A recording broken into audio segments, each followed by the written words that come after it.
जय श्री कृष्ण। दोस्तों, मैं आज आपको हरतालिका तीज व्रत कथा सुनाने जा रही हूँ। मान्यता है हरतालिका व्रत कथा स्वयं भगवान शिव ने ही माँ पार्वती को सुनाई थी। जानिए क्या है ये कथा। हरतालिका तीज व्रत में भगवान शिव, माता पार्वती और गणेश भगवान की पूजा की जाती है। विवाहित स्त्रियां इस व्रत को पति की लंबी उम्र और खुशहाल जीवन की कामना से रखती हैं, तो वहीं अविवाहित लड़कियां अच्छे वर की प्राप्ति के लिए हरतालिका तीज व्रत पूजन में कथा सुनना बेहद जरूरी माना जाता है। मान्यता है हरतालिका व्रत कथा स्वयं भगवान शिव ने ही माता पार्वती को सुनाई थी। जानिए क्या है ये कथा। शिव जी कहते हैं, हे गौरा, पिछले जन्म में तुमने मुझे पाने के लिए कठोर तप और घोर तपस्या की थी। तुमने इस तपस्या के दौरान ना तो कुछ खाया और ना ही पिया, बस हवा और सूखे पत्ते चबा कर रही। भयंकर गर्मी और कंपा देने वाली ठंड भी तुम्हें तुम्हारी तपस्या से हटा ना सकी। बारिश में भी तुमने जल नहीं पिया।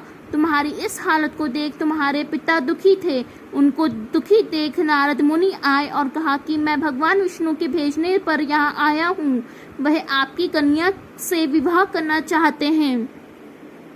नारद जी की बात सुनकर आपके पिता बोले, अगर भगवान विष्णु यह चाहते हैं तो उन्हें कोई आपत्ति नहीं, परंतु जब तुम्हें इस विवाह के बारे में पता चला तो तुम अत्यंत ही दुखी हो गईं।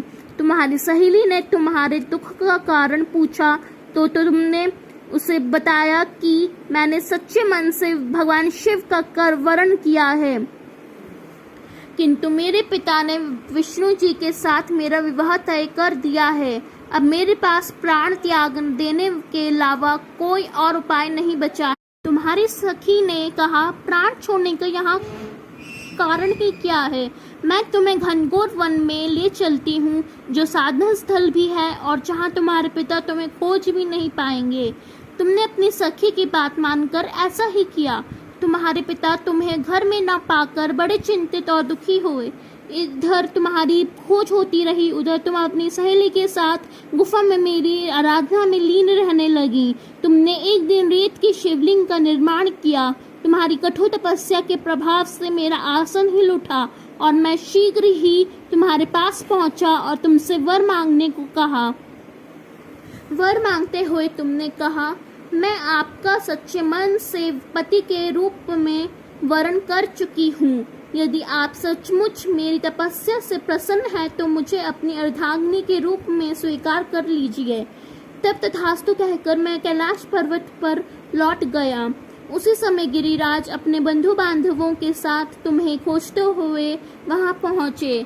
तुमने कहा कि मैं घर तभी जाऊंगी अगर आप महादेव से मेरा विवाह करेंगे।